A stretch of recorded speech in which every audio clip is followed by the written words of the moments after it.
the month is School on Wheels, which is a local charity that helps provide knapsacks and equipment for children in need who are going back to school. If you want to make a separate donation to that, write it out to First Parish, UU Church Bridgewater, but in the memo note, write Schools on Wheels. Thank you. I have an announcement from the Green Sanctuary Committee, a notice which you already should be receiving. Don't forget that Saturday, October 1st, is our annual metal recycling day. Bring your metal to the church parking lot between 9 a.m. and noon. Proceeds benefit the Bridgewater Food Pantry. Talk to Debbie and Ginger and Janet. Where's Janet? It was Janet. Okay. About anything you could do for that to volunteer, because there are some people needed every now and then for heavy lifting and other things. Okay? And then I have an announcement from our wonderful choir director, Denise. It's that time of year again. Time to set up and volunteer to be a lay leader. She's also on the worship committee. It's not as hard as you think. If you can read, you can do it. After church next Sunday, September 25th, Reverend Jennifer and Denise will hold a short workshop to walk you through the script, which will make you more comfortable with the process. We invite anyone who has never done it before, as well as those who have done it but think they need a refresher, to stay after church next Sunday for that, okay? And Lisa has a short message from Ari. If there are any young people in church today, we welcome you to go to the back pew right behind Beth and Chester Hollow. She raises her hand. And we've got our e-box that have been put together that have lots of wonderful fun activities that relate to our Unitarian principles, so that will keep you entertained and active during our service. And I can see that one young person is entering, so that if you could let Hadley know, she has a special box with her name on it in that back pew. Oh, this is only for service. They can't take the boxes home, but they're going to put them right back there, and they can continue with their projects from Sunday to Sunday to Sunday. Thank you. Okay. And good morning, Hadley and Karen.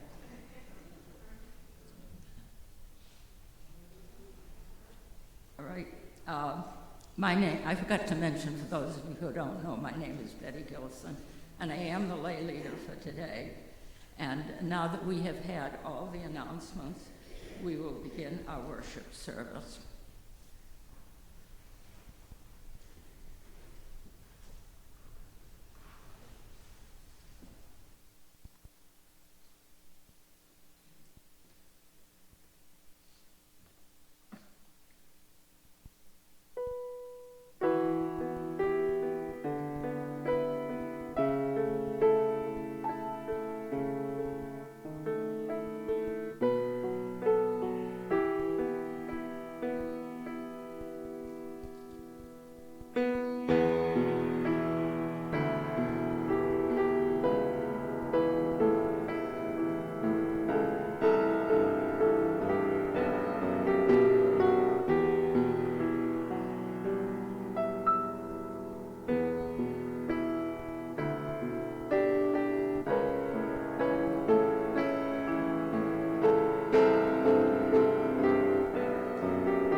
If ever there was a time for a candle in the darkness, this would be it. Using a spark of hope, kindle the flame of love, ignite the light of peace, and feed the flame of justice. Please join with me and stand as you are able for our affirmation and aspiration.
Let this be a faith that gathers, reaching for one another through the walls of hate that others build, through the cages of ignorance and arrogance, and through the fear that burns city streets.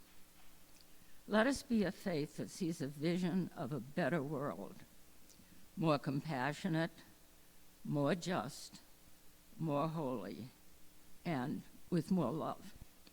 This is a faith that binds us to the broken, cauterizes battle wounds with the balm of peace, sings longer and louder than the trumpets of war.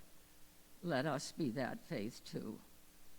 Let us be the ones who do not tread lightly on this world, but light it up with our love.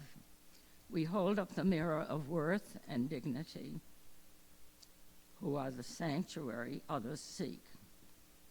But first, let us be a faith that worships together here, this morning, in this space, at this moment.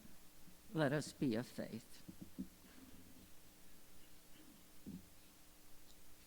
The choir will sing a special song this morning.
And now, Our Time for All Ages, which is a beautiful story written for children about racism.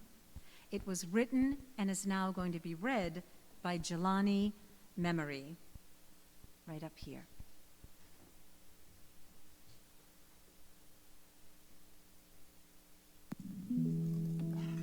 My name is Jelani Memory, and this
Now is the time in our service where we invite you to come forward to light a candle of joy or concern. And you may tell us about that and share it with us, or you may light a candle in silence.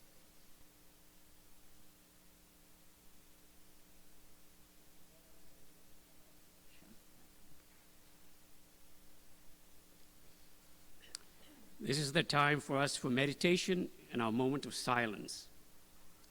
It's Let Us Learn Peace by Annie Foster. Peace is more than the absence of worry. It is the creation of safe havens for all. It is the building of security for everyone. It is the forgiveness of self as well as one who would harm you. Let us seek contentment. Let us learn peace. Peace is more than the absence of discordance. It is the intent listening to diverse points of view. It is the intentional speaking of all voices, one at a time. Let us seek harmony. Let us learn peace. Peace is more than the absence of tension. It is studying the hard lesson of letting go. It is breathing through the pain into tranquility. It is forming friendship out of enmity. Let us seek serenity. Let us learn peace. Peace is much more than the absence of war. It is observing the promised truce when anger would say no.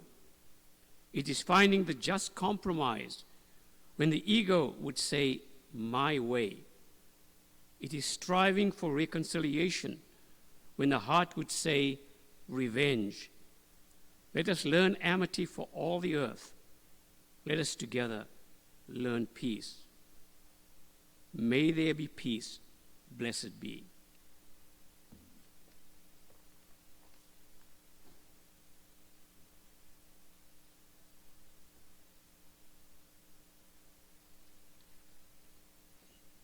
Now is the time in our service when you are able to share some of your treasures for the work of the church.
Good morning. I'm going to read you a story, a personal story that was in the Globe about 4 years ago. It's called Mum and the Melting Pot. The conversation starts the same way many of them do. I faintly remember a story my mum once told me and asked her to tell it again. She's always been our family's keeper of stories. Mum takes me back to 1989. She's standing in a fluorescent lit room, well dressed, surrounded by other families at the hospital mixer. She introduces herself to another woman. Hi, my name is Aruna. She says she just moved to Bismarck, North Dakota from St. Louis. She mentions her children, Sonali, Giovanni, and Sanjay, and her husband, Vinod. Halfway through the conversation, the woman asks, "Can I call you Anna?" The question throws Mom off balance. She's mortified. She wants to get along in her new home, but she politely declines. "No, my name is Aruna." As Mom tells her story, she remembers some friends in St. Louis who never felt welcome or comfortable in their new community, fellow immigrants who missed the comfort of India. They stayed in their homes feeling judged and intimidated. She talks about trying to pull them out into the community, coaching them on how to make a new life in America. But in Bismarck, where you could once count the number of Indian American families on one hand, even she wasn't sure whether she would ever be comfortable. "Sometimes you feel like you don't matter," she says. She mentions my dad's friends, who sometimes call him Vinny. If people ask about Vinny, though, she responds, "Oh, you mean Vinod?" "I want to make sure they know," she says. She recalls my grandmother's horror at the way my sister Sonali embraced the nickname Nali. Sonali means golden, my grandmother would say. Nali means sewer. "I hated the nicknames," Mom says. All the history and culture and love and affection behind the names. Such disrespect in a way. I thought we gave them good names and they should be remembered for those names. I decided at this point not to remind her of my own middle school nickname, Sponge, which started with a hockey teammate mishearing Sanjay. With the look on her face when she heard it, pride and happiness at seeing her son embraced by his friends, mixed with the anxiety of raising her children on uncertain ground, sticks in my mind. As we talk, I think about my mom winning a write-in campaign for the Bismarck School Board and picture the colorful saris she wore to the marathon public meetings she ran. Sharing one story reminds Mom of others. She describes a community prayer service at the Bismarck Civic Center 1 week after 9/11. It was initially intended to be a Christian event, but she and my dad, who had recently become American citizens, and others in the community organized an effort to expand the list of speakers. On the day of the service, they walked into the arena with Muslim, Unitarian, Lakota Sioux, and Baha'i friends. The mayor escorted their group inside. He was glad to have my parents there to represent the international community. Sure, we were scared, she says, but when her turn came to speak, Mom invited friends, neighbors, and strangers to stand and hold hands. Before she started, she said, "This is a prayer for peace from India, around 1,000 years before Christ."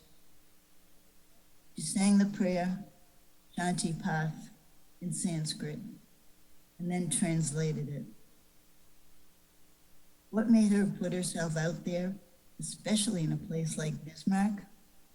She was creating a space for herself and for us. "We are a part of this community," she says towards the end of our call.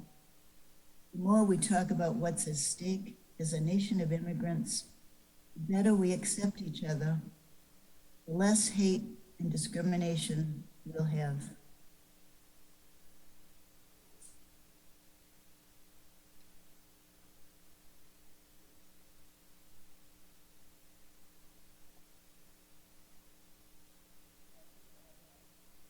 Now, please rise as you are able, and we'll sing hymn 1009, Meditation on Breathing. Okay, it's in the teal hymnal.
Each year, the International Day of Peace is observed around the world on September 21st. Our own First Parish has been honoring the UN's International Day of Peace for over 15 years. As each September, we create services that speak to the importance of working towards world peace through our collective and individual actions, both big and small. If you visit the website devoted to the International Day of Peace, as I did, you'll discover a wonderful section that talks about why the International Day of Peace is important in our lives. Here are a few of the reasons that they state. The first, the International Day of Peace connects us to each other. Nations and communities around the world struggle with poverty and disease, education, and health care. The International Day of Peace reminds us that regardless of where we come from or what language we speak, we are more alike than we are different. And a second reason, the International Day of Peace reminds us to believe in something bigger than ourselves. We can all get caught up in the day-to-day of work and family, but sometimes we need to pause, take that pause, and really see the myriad of people around us. We can have peace when we make the effort to see from someone else's perspective, or, put another way, to simply walk a mile in their shoes. I'm reminded of the words shared this past August in our service on the 21st, where we were introduced to the power of empathy and opening our hearts to others. They are people just like I am. As Unitarians, we see these ideas reflected in our very own principles that guide us, especially our first principle, which acknowledges the inherent worth and dignity of every person. Our second principle, that calls for justice, equity, and compassion in human relations. And our sixth principle, that affirms the goal of world community through peace, liberty, and justice for all. So, the UN General Assembly has declared September 21st as a day devoted to strengthening the ideals of peace through observing 24 hours of nonviolence and ceasefire. But, as most peace activists note, achieving true peace entails much, much more than the laying down of arms. It requires the building of societies where all members feel that they can flourish. It involves creating a world in which people are treated equally regardless of their race. And indeed, the theme for this year's International Day of Peace, End Racism, Build Peace. UN Secretary General Antonio Guterres, when addressing this theme, comments that racism continues to poison institutions, social structures, and everyday life in every society. And it continues to deny people their fundamental human rights. Racism and racial discrimination can impact all aspects of life, including the ability to find a job, get an education, have equal access to health care, housing, food, water, or get fair treatment in a court of law. We all lose in a society characterized by division, distrust, and intolerance. Therefore, Guterres urges us to come together and continue working for the common good with conviction and determination. We all have a role to play in fostering peace, and tackling racism is one very important way to contribute. One pivotal area where racist ideology is promoted, as I learned on the UN website, and of course that I've noted myself, is that of social media. As a result of observing the magnitude of such dangerous and ugly ideology being posted daily, there is now one UN human rights expert who is advocating that an international treaty be created to address this problem. Fernand de Varennes warns us that the Holocaust did not start with the gas chambers. It started with hate speech against a minority. Dehumanizing language normalizes violence against minorities and makes their persecution and eventual elimination acceptable. And I would add, possible. He continues that state and social media businesses should regulate and criminalize the severest forms of hate speech, including effectively investigating and prosecuting those responsible, holding them accountable. It makes sense that Secretary General Guterres, when speaking with the General Assembly of the UN, called racism a complex cultural phenomenon and said that everyone must be proactively anti-racist if we are to eradicate racism in our lifetime. He reminds us to be empowered by the legacy of Nelson Mandela and his fight to end racial discrimination, and that we should heed Madiba's message that each of us can make a difference in promoting peace, human rights, harmony with nature, and dignity for all. A tall order. Inspiring words, big aspirations, end racism, build peace.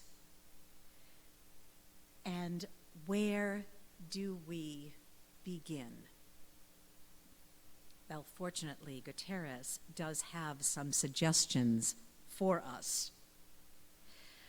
Guterres suggests that we can support movements for equality and human rights everywhere.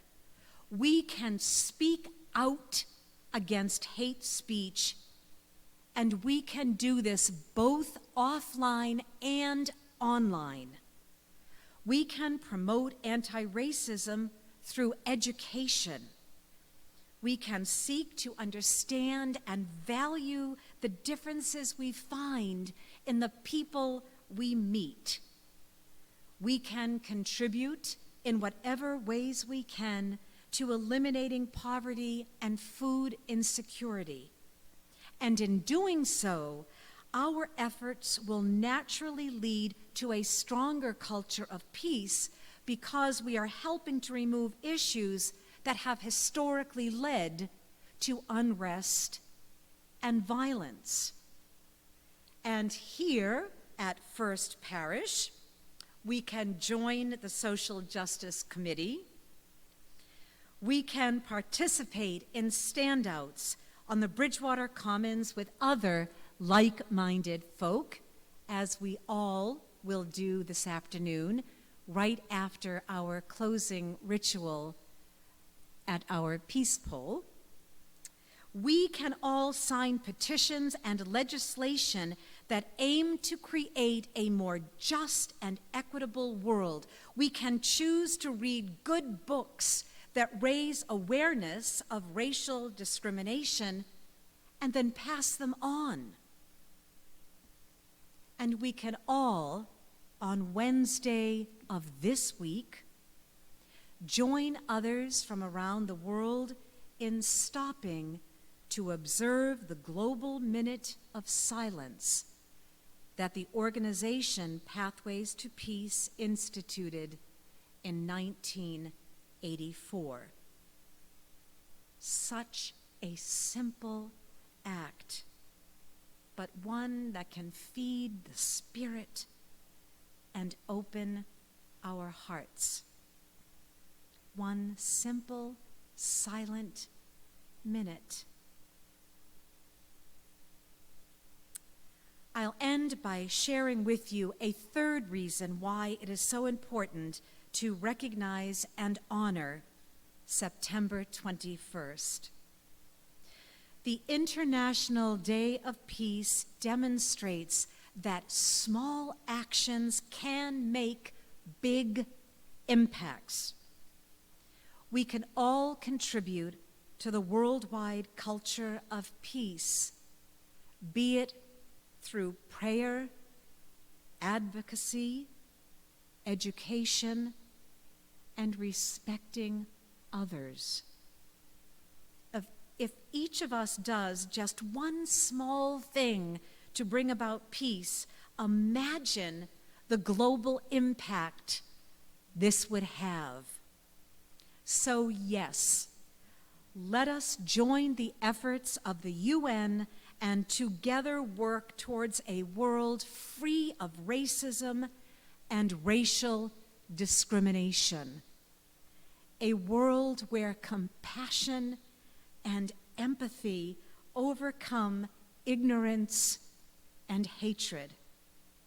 A world where the seeds of peace will be planted and the spirit of love and kindness will flourish. Amen.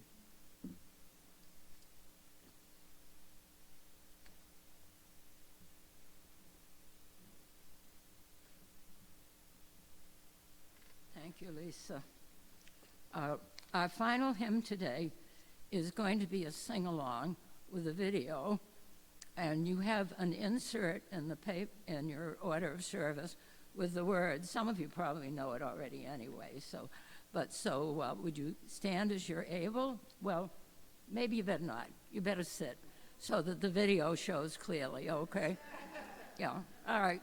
So, Alan, anytime you're ready, we're ready.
My closing words are like ones printed at the top of the order of service. They're from Martin Luther King, Jr.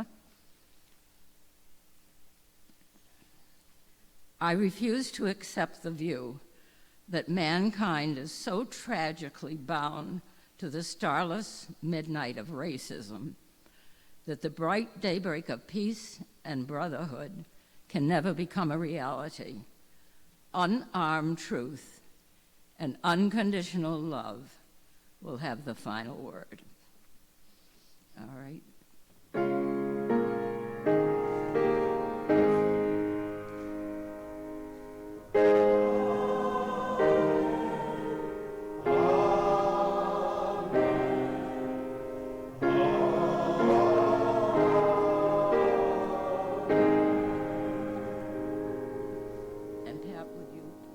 Extinguish the flame, and we'll read together the extinguishing of the chalice.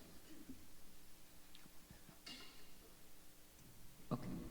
We extinguish this flame, but not the light of truth, the warmth of community, or the fire of commitment. These we carry in our hearts until we rise together again.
Our time of worship has closed.